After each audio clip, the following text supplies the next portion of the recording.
உயிர்த்த ஆண்டவர் இயேசு கிறிஸ்துவில் எனக்கு மிகவும் பிரியமான சகோதர சகோதரிகளே, 13ஆம் வாரம் வெள்ளி 2ஆம் ஆண்டு. முதல் வாசகம் ஆமோஸ் இயல் 8 இறைவாக்கியங்கள் 4 முதல் 6, 9 முதல் 15 முடிய. இன்றைய வாசகத்தில் சுரண்டலும் மோசடியும் செய்கிறவர்களுக்கு எதிராக ஆமோஸ் இறைவாக்குரைக்கிறார். இவர்களுக்கு எதிராக வெள்ளி தண்டனைகள் மட்டுமன்று, இனி இறைவாக்குகளை இவர்கள் கேட்க இயலாத ஒரு பஞ்சத்தையும் தரவிருப்பதாக கூறுகிறார். அநீதியாளர்களுக்கு தண்டனை. இஸ்ராயலிடை பெரும் நிலச்சுவாந்தார்கள் சிலர் ஏராளமான ஏழை இஸ்ராயலை அடிமைப்படுத்தி கொடுமைப்படுத்தி அவர்களிடமிருந்து அநியாய வட்டி வாங்கி அவர்களது உழைப்புக்கு ஏற்ற ஊதியம் கொடாது அவர்களை ஏமாற்றி அவர்களுக்கு மோசடி செய்து வாழ்ந்தனர் என்பது அன்றைய வரலாறு கூறும் உண்மையே. ஹோசே 12:7-8, மிக்கேல் 6:10-11. ஏழைகளின் இறைவன் இவ்வநியாயத்தையும் கொடுமைகளையும் பார்த்து கொண்டு வாழாகிறார். பட்ட பகலிலே நாம் பூமியை இருள் சூழ செய்வோம். உங்கள் திருவிழாக்களை அழுகையாகவும் பாடல்களை எல்லாம் புலம்பல்களாகவும் மாற்றுவோம். அதன் முடிவு கசப்பு மிக்க நாளாயிருக்கும். 8, 9, 10 என்கிறார். அநீதியாளர் மேல் ஆண்டவரது நாள் வரும். 8, 9. அந்நாள் அவர்களுக்கு தண்டனை நாளாகவே அமையும். எனவே ஆண்டவருடைய நாளை பார்க்க விரும்புகிறவர்களே, உங்களுக்கு ஐயோ கேடு. அது உங்களுக்கு ஒளிமிக்க நாளன்று, இருள் சூழ்ந்த நாள் தான். 5, 18, 20 என்பார். ஆண்டவரது நாள் நம் மேலும் வரவிருக்கிறது. அது நமக்கு ஆசி அளிக்கும் நாளாக இருக்குமா, அல்லது நம்மேல் தீர்ப்பு வழங்கும் நாளாக விடியுமா? அந்நாள் நமக்கு கசப்பு மிக்க நாளாய் இராதபடி நம் வாழ்வை அமைத்து கொள்வோமா? இறைவன் கூறும் ஒரே வழி, தாம் வாழ்விலே நீதி தண்ணீரை போல் வழிந்தொடட்டும், நேர்மை நீரோடை போல் பாயட்டும்.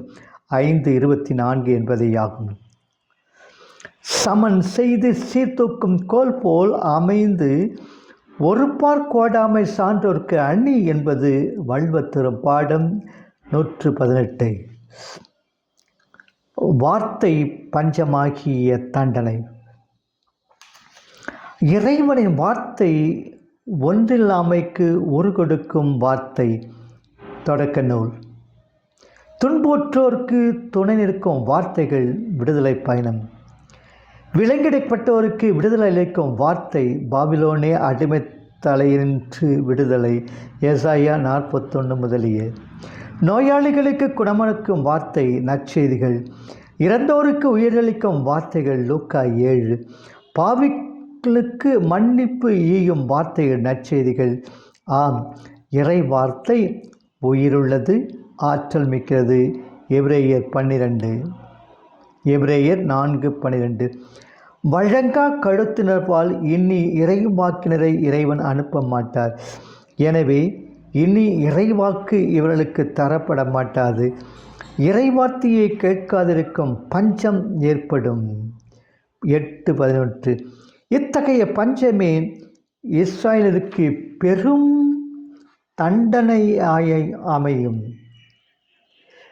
நீ திருவாய் மலர்ந்த சட்டம் ஆயிரக்கணக்கான பொன் வெள்ளி காசுகளை விட மேலானது.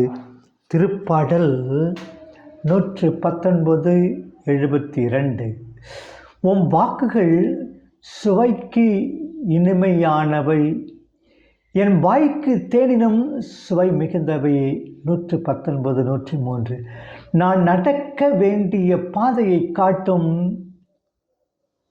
விளக்கு உம் வார்த்தை, நான் சொல்லும் வழிக்கு வெளிச்சமும் அதுவே. 119 105 என்று இஸ்ராயேல் கூறி புகழ்ந்த வார்த்தை இனி அவர்களுக்கு கொடுக்கப்பட மாட்டாது. இதுதான் தண்டனை. நிலை வாழ்வு தரும் வார்த்தைகளை யோவான் 6:68 நாமும் இழப்பதில்லையா? நம் வாழ்விலே பஞ்சத்தை நாமே வரவழைப்பதில்லையா?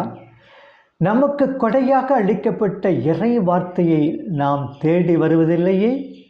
இறை வார்த்தையை வாசிக்க, கேட்க, படிக்க, ஜெபிக்க நம்மிடம் ஏக்கம் இல்லாத போது நம்மையும் தானே இப்பஞ்சம் வந்தடைகிறது. உணவு இருந்தும் உண்ண முடியாத, நீர் இருந்தும் பருக குடிக்க விரும்பாத பேதைகளிலும் பேதைகளன்றோ நாம். தாகமாய் இருப்பவர்களே, நீங்கள் அனைவரும் நீர்நிலைகளுக்கு வாருங்கள். கையில் பணம் இல்லாதவர்களே, நீங்களும் வாருங்கள், தானியத்தை வாங்கி உண்ணுங்கள். எசாயா 55:1-2 என்ற சொற்களை நாம் கேட்போம்.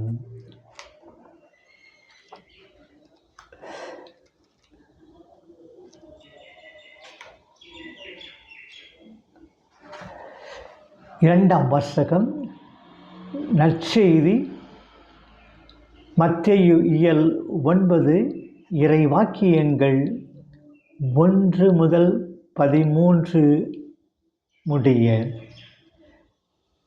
தான் இயேசுவின் சீடராக அழைக்கப்பட்டது பற்றி மத்தேயு தம் நற்செய்தியில் கூறுகின்றார்.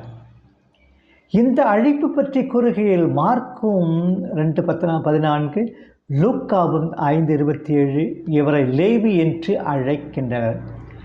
அழைப்புக்கு காது கொடுக்க வேண்டும் என்பதற்கு மத்தேயுவும் ஏழைகள் பாவிகள் மேல் அன்பு காட்ட வேண்டும் என்பதற்கு இயேசுவும் பாடமாக அமைகின்றனர்.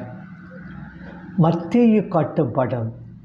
மத்தேயு ஒரு சுங்கத்துறை அதிகாரி. சுங்கத்துறையினர் யூதர்களாயினும் தம் மக்களிடமிருந்தே அநியாய சுங்க வரி வாங்கி பிற இனத்தாரான ரோமை அரசுக்கு செலுத்தினர். எனவே யூதர்கள் இவர்களை பாவிகளாகவே கருதினர். ஆயக்காரரும் பாவிகளும் 1:11 என்ற சொற்றொடரை நாம் காணலாம். என்னை பின் செல் என்ற இயேசுவின் வார்த்தைகளை கேட்டவுடனே தனக்குள்ளதெல்லாம் விட்டுவிட்டு இயேசுவை பின்தொடர்கிறார் மத்தேயு. என்னை பின்பற்ற விரும்பும் எவரும் தன்னலம் துறந்து தன் சிலுவையை நாள்தோறும் தூக்கி கொண்டு என்னை பின்பற்றட்டும். லூக்கா 9:23 என்ற சொற்படி இயேசுவை அவர் பின் சென்றார் எனலாம். மத்தேயு 4:18-22.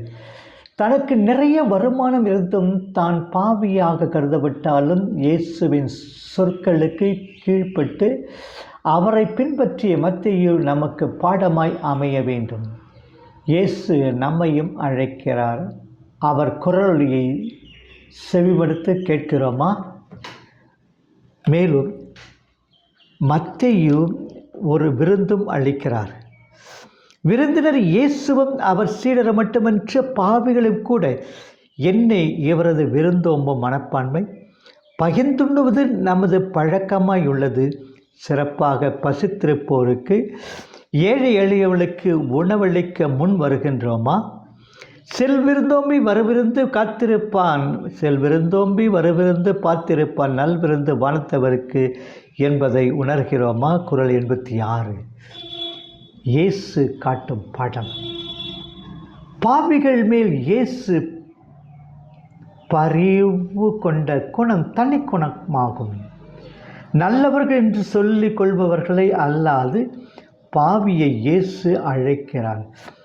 பாவிகளாய் இருப்பதனாலே நாம் இயேசுவால் தள்ளப்பட மாட்டோம். மாறாக அவருக்கு பிரியப்பட்டவர்கள் ஆவோம் என்பதை அறிவோமா?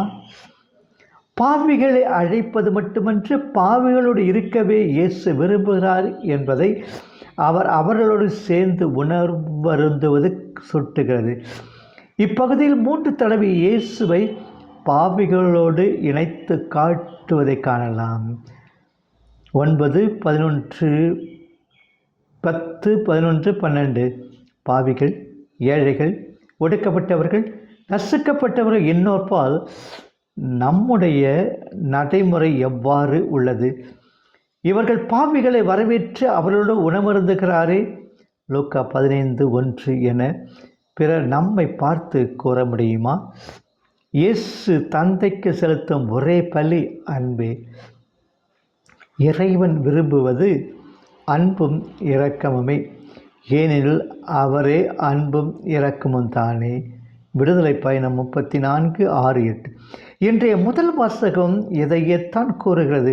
உண்மையாகவே நான் விரும்புவது பலியை அல்ல, இரக்கத்தையே விரும்புகிறேன். ஓசே 6:6. எனவே இயேசு பிற இனத்தாரோடும் யூதர்களுள் பாவிகளாய் உள்ளாரோடும் தொடர்பு கொள்ளக்கூடாது என்ற பரிசேயரின் மரபை மீறி பாவியை அழைக்கிறார். அவரோடு உணவருந்தி தாம் பாவிகளை ஏற்று அன்பு செய்வதை நமக்கு பாடமாக காட்டுகிறார். மருத்துவர் நோயுற்றவருக்கே தேவை. மருத்துவர் நோயற்றவருக்கன்று, நோயுற்றவருக்கே தேவை. 9:12. எனவே மருத்துவரான இயேசு பாவியான நோயுற்றவரிடம் செல்வது நீதிதானே? இயேசு கற்பித்து தரும் பாடங்களை ஏற்போமா? அன்பும் இரக்கமும் நீதியும் என்று நம் வாழ்வின் அணிகலன் ஆகுமா? அன்பு செய்வதே நம் அன்றாட பள்ளி வாழ்வாய் அமையுமா? மண்ணுயிரோம்பி அருள் ஆழ்வார்க்கு இல்லென்ப தன் உயிர் அஞ்சும் வினை. குறள் 244. அருள் இல்லார்க்கு அவ்வுலகம் இல்லை, பொருள் இல்லார்க்கு இவ்வுலகம் இல்லை. அருள் இல்லார்க்கு அவ்வுலகம் இல்லை, பொருள் இல்லார்க்கு இவ்வுலகம் இல்லையாங்கு என்ற குறைபோல் வாழ்வோம். இறைவன் நம்மை நிறைவாக ஆசீர்வதிப்பாராக. ஆமென்.